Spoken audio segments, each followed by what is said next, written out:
ट्रॅव्हलवेडे नमस्कार. सकाळ झाली आज मस्तपैकी 7:30 वाजले. आम्ही सोनप्रयागवरून आता निघालोय त्रियुगी नारायण, जिथे शंकर पार्वतीचं लग्न झालंय.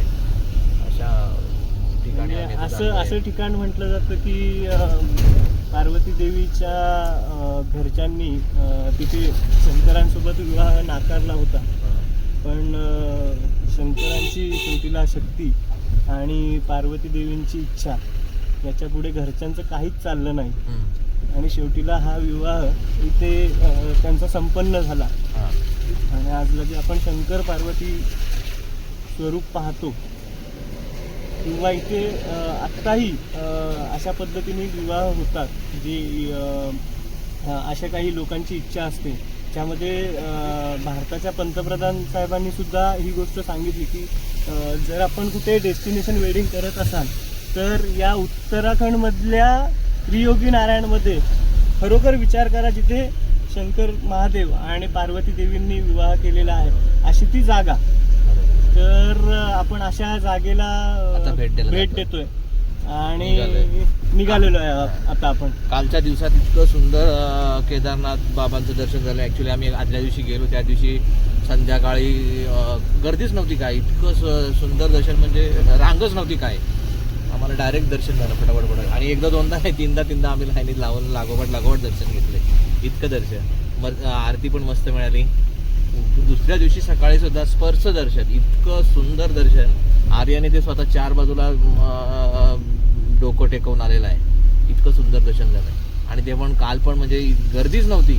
म्हणजे देवाच्या मनात काय होतं ईश्वराला ठाऊक, आम्हाला काही त्रासच नाही झाला दर्शनाच्या बाबतीत, बिलकुल त्रास नाही झाला. पण यामध्ये एक सांगावं असं वाटेल की यावेळेचा पूर्ण ट्रेक आर्य पूर्ण चालत चढला आणि उतरला देखील. अक्षरशः चढताना म्हणजे आम्हाला काळजी वाटायला लागली की आर्य एकटाच मागे होता आणि रात्र खूप झालेली होती. आणि तशाही कंडिशनमध्ये त्यांनी हार न मानता तो ट्रेक कंप्लीट केला आणि रात्री जवळपास 9-9:30 वाजता आर्य चालत वरती पोचला. कालही तशाच प्रकारे आर्याने पूर्ण चालत उतरलेला आहे. आणि खरोखर कमालच होती की एवढा पाऊस, म्हणजे आत्ताची परिस्थिती, दर्शन जरी व्यवस्थित झालेलं असलं तरी मागच्या वेळी आलेलो आणि ह्या वेळे आलेलो यामध्ये फरक असा होता की पाऊस प्रचंड आहे, त्यामुळे भरपूरशा ठिकाणी दरड कोसळलेली आहे म्हणा, किंवा पावसाच्यामुळे प्रतिकूल परिस्थिती होती. आणि अशाही परिस्थितीत हे सगळं खूप जबरदस्त अनुभव होता यावेळेचा. आणि आर्यने ती पूर्ण केलं, हे म्हणजे अशक्यप्राय गोष्ट अशी त्यांनी कंप्लीट करून दाखवली. त्याबद्दल आर्यला हॅट्स ऑफ. आणि अशा प्रकारे आता आपण त्रियोगी नारायणला जातोय. त्या ठिकाणी बघूया आता काय होते.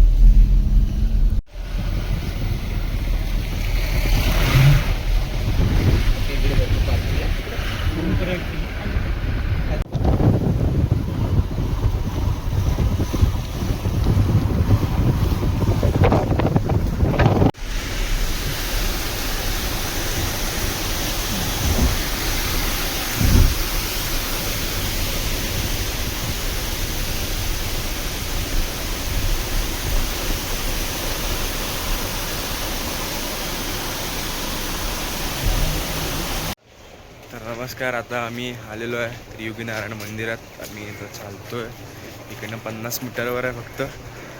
तर येतात सगळे ग्रुपमधले. तर चला मंदिरात भेटूया.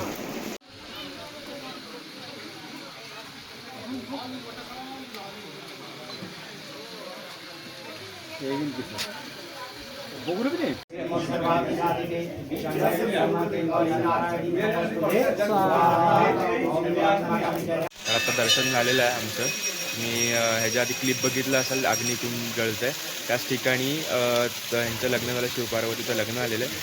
3 युगापासून ती अग्निकुंड अजून जळतं आहे, तशीच आहे अजून. आणि आत्ता दर्शन घेऊन आम्ही पुढच्या प्रवासासाठी निघतोय आता. तर आत्ता आम्ही आलेलो आहे त्रियोगी नारायणवरनं आता हरिद्वारला आमचा स्टे आहे. तर मागच्या ज्यात क्लिपमध्ये तुम्हाला त्रियोगी नारायणवरनं डायरेक्ट ही क्लिप दिसेल, कारण का मी काही शूट नाही केलं जास्त, सगळे झोपून गेलेले आणि रस्त्यात थांबलो ना, फक्त जेवायला थांबलो, ते काही शूट करायला भेटलं ना जास्त. म्हणून तर उद्या आम्ही जाणार आहोत हरिद्वार गंगा स्नानला आणि आम्ही उद्या अभिषेक पण करणार आहोत. तर चला उद्याच्या व्हिडिओमध्ये भेटू. बाय.